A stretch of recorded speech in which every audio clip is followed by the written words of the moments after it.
Baiklah, saya akan menjelaskan bagaimana teori konsep pendokumentasian asuhan kebidanan pada bayi baru lahir dengan SOAP.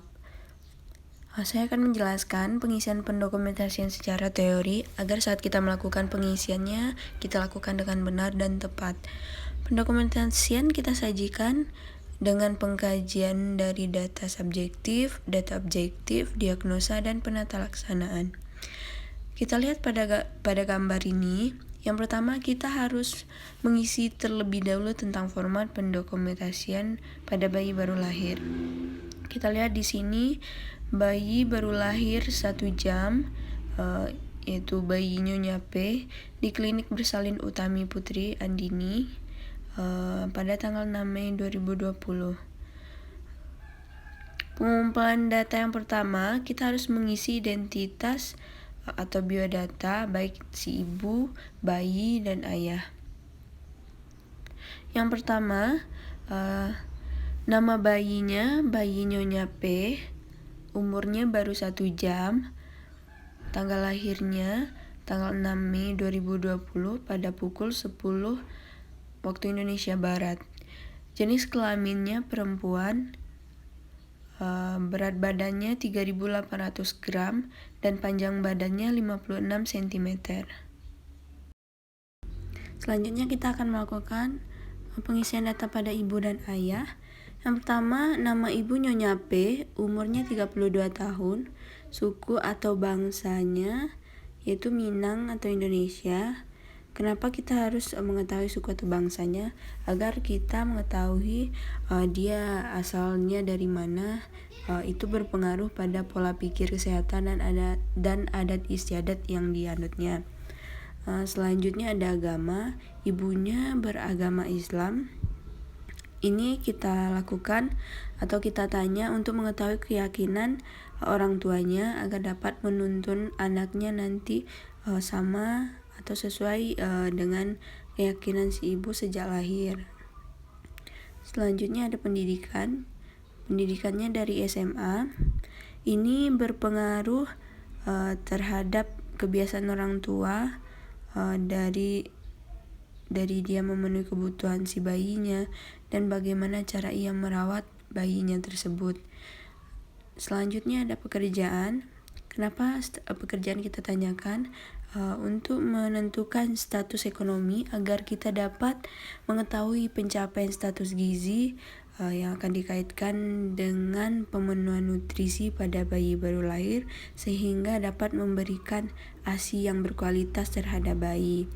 Selanjutnya ada alamat. Alamat rumahnya di Solo, Kayu Jauh. Begitupun pengisian data pada ayah. Nama ayah Nyonya F, usianya 34 tahun, Minang atau Indonesia. Agamanya Islam, pendidikannya SMA, pekerjaannya swasta, alamat rumahnya sama dengan Nyonya P. Yang kedua, kita tanyakan tentang data subjektif. Di sini ibu datang pada tanggal 6 Mei 2020 pukul 11 waktu Indonesia Barat. Yang pertama, riwayat penyakit kehamilan. Ini kenapa kita tanyakan? Bertujuan untuk mengetahui kejadian atau komplikasi yang pernah dialami oleh ibu saat ibu mengandung bayi yang baru dilahirkan ini, sehingga dapat dilakukan screening test dengan segera. Di sini yang kita tanyakan yang pertama yaitu apakah ada terjadi perdarahan saat ibu hamil? Di sini tidak ada. Apakah ada preeklamsi saat ibu hamil? Tidak ada. Eklamsi? Tidak ada. Dan apakah ada penyakit kelamin yang ibu alami saat ini atau saat hamil? Tidak ada. Selanjutnya ada kebiasaan waktu hamil. Yang pertama yaitu ada makanan. Ibu bagaimana pola makannya dan apakah ada alergi pada makanan? Di sini ibu tidak ada. Dan selanjutnya ada obat-obatan. Apakah ibu ada mengkonsumsi obat-obatan selama hamil? Di sini tidak ada. Apakah ibu ada merokok selama hamil? Di sini tidak ada. Dan apakah ada kebiasaan yang lain-lainnya? Ibu tidak ada. Selanjutnya ada riwayat persalinan ibu sekarang, di mana kita harus mengetahui tempat persalinan ibu saat ini, yaitu ibu bersalin di klinik Utami. Ditolong oleh siapa? Oleh bidan. Jenis persalinannya per vaginam, yaitu spontan. Lama persalinannya pada kala 1 yaitu 1 jam 30 menit, kala 2-nya 20 menit. Selanjutnya ada komplikasi atau kelainan dalam persalinan. Pada ibu dan bayi tidak ada komplikasi saat persalinan. Ketubannya berwarna jernih. Kenapa kita melihat warna ketubannya? Karena kita bisa menilai di sini apakah bayinya lahir sesuai usia kehamilan sewajarnya atau sudah lewat bulan. Jika kehamilan ibu sudah lewat bulan, biasanya air ketubannya akan keruh atau berwarna hijau. Di sini kita lihat juga keadaan bayi baru lahir atau Apgar score. Kita untuk menilai bayi setelah lahir. Kita lakukan Apgar score ini untuk mengetahui tanda-tanda pada bayi ini normal atau tidak.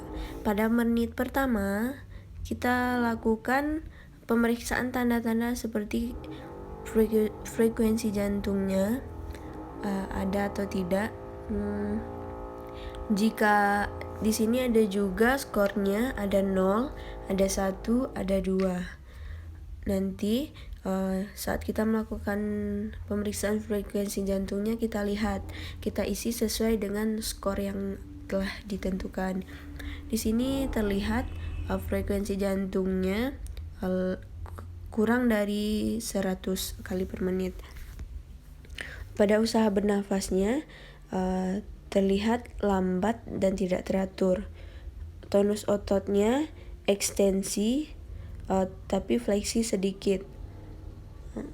Refleksnya bayinya menangis. Warna badan si bayi warnanya kemerahan. Itu kita lakukan pada menit pertama. Selanjutnya kita lakukan pada menit kedua. Kita lihat tanda-tandanya sama seperti yang tadi, tapi ini kita lakukan setelah menit kelima.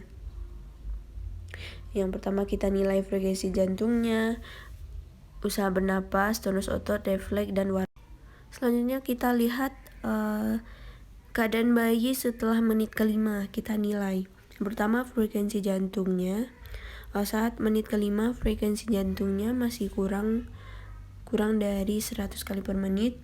Usaha bernafasnya sudah menangis kuat. Tonus ototnya bergerak dengan aktif. Refleksnya menangis. Warna badan bayinya kemerahan. Baru setelah itu apakah akan kita lakukan resusitasi atau tidak. Kita lakukan tadi apakah ada pengisapan lendir saat bayi baru lahir, ada. Kita lakukan pengisapan lendir pada bayi. Apakah kita menggunakan ambu? Tidak ada. Apakah dilakukan meses jantung? Tidak ada, karena bayi tidak ada mengalami komplikasi.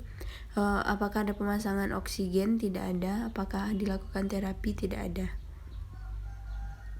Selanjutnya kita melakukan pengisian data objektif, yaitu pemeriksaan fisik. Kita melakukan pengisian data objektif ini kita isi setelah kita lakukan pemeriksaan fisik pada si bayi, baru kita bisa mengisi data objektif ini.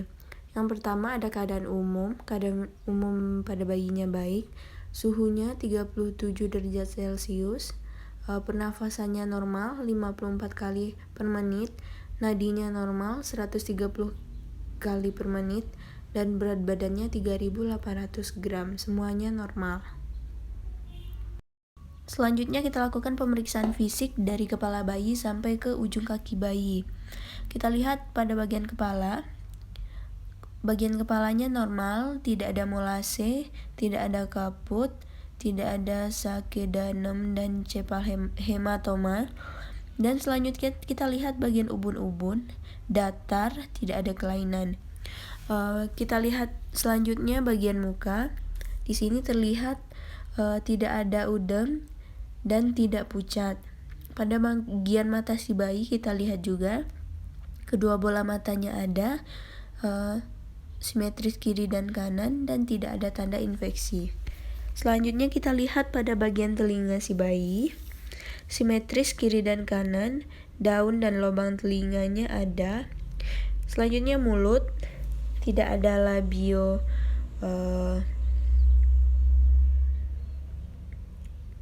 tidak ada labioskisis dan tidak ada labioplattoskisis, dan lidahnya ada. Selanjutnya bagian leher, tidak ada pembengkakan kelenjar limfe, dan kita lihat bagian dada, simetris kiri dan kanan, puting susunya ada, tarikan pada dada saat bernafas tidak ada. Selanjutnya kita nilai bagian kulit. Kita lihat kulitnya kemerahan, tidak ada kebiruan pada tangan dan kaki, kulitnya lanugo sedikit. Selanjutnya tali pusat, tidak ada infeksi. Punggung, tidak ada pembengkakan dan cekungan. Ekstremitas atas dan bawah, ukurannya sesuai porsi tubuh, gerakannya aktif, tidak ada polidaktili dan sidaktili, yaitu jarinya lengkap dan tidak ada jari yang berlebih atau jari yang kurang.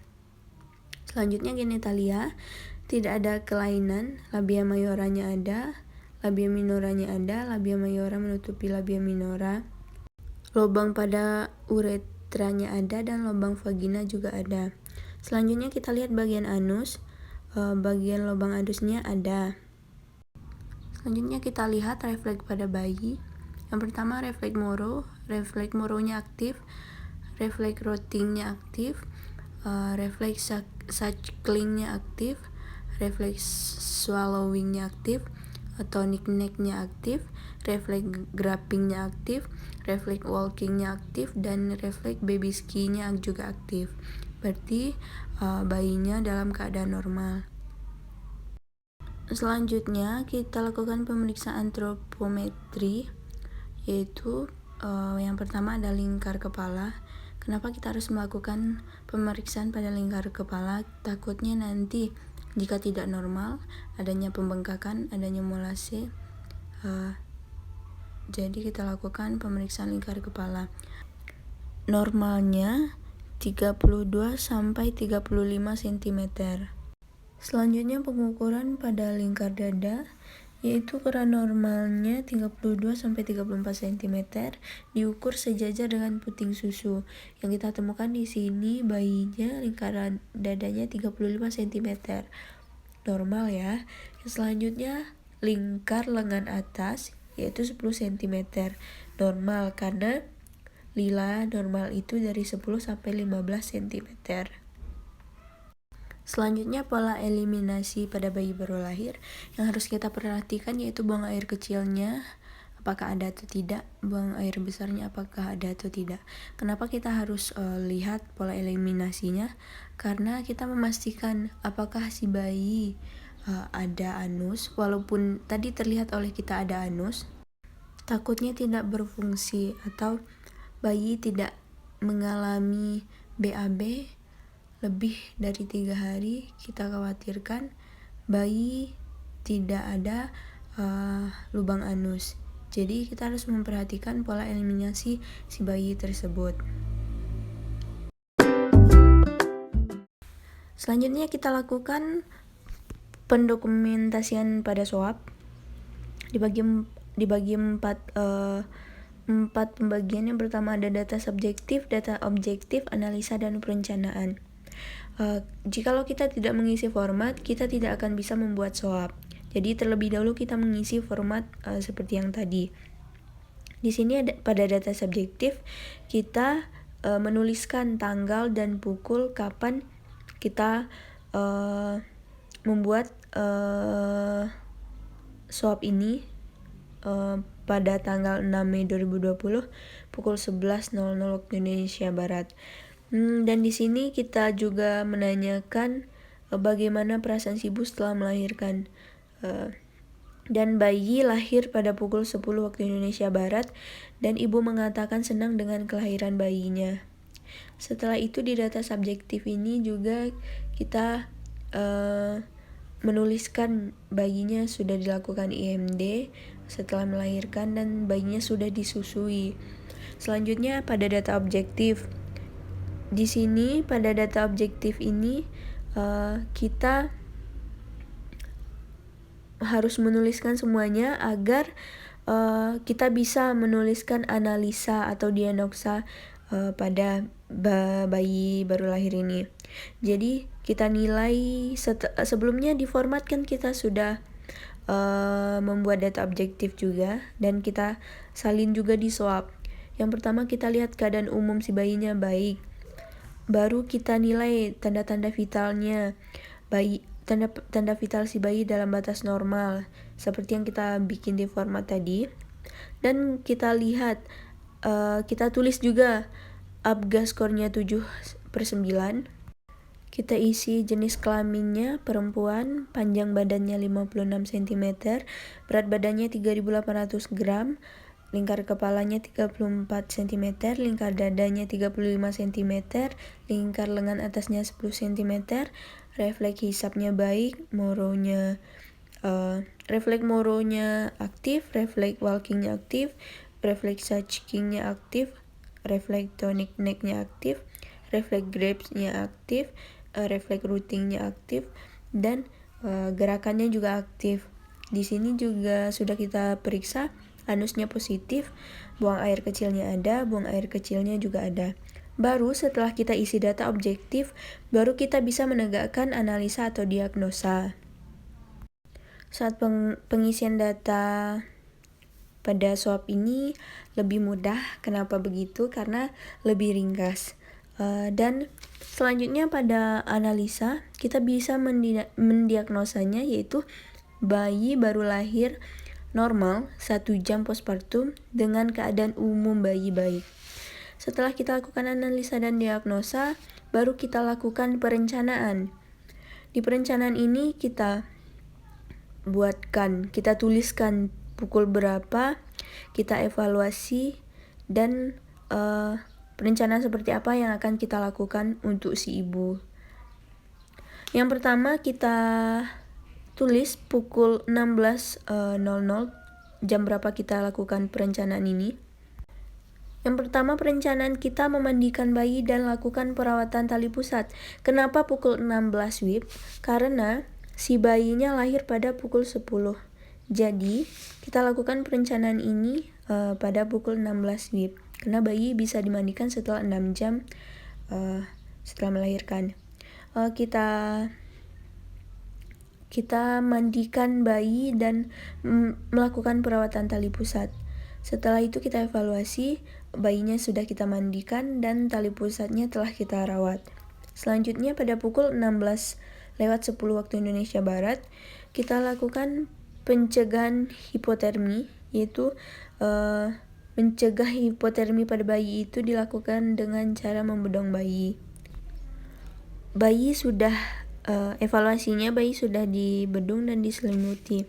Selanjutnya pada pukul 16:15 waktu Indonesia Barat, kita lakukan pemenuhan kebutuhan nutrisi bayi. Kita penuhi nutrisi si bayi dan kita evaluasi ibu sudah menyusui si bayi. Selanjutnya perencanaan yang keempat yaitu pada pukul 16:20 waktu Indonesia Barat, kita beritahu ibu tanda-tanda bahaya pada bayi baru lahir. Kita beritahu ibu dan kita evaluasi ibu mengerti dengan penjelasan yang kita berikan tadi. Mungkin hanya itu hasil manajemen swab kita. Terlebih dan terkurang saya ucapkan terima kasih. Assalamualaikum warahmatullahi wabarakatuh.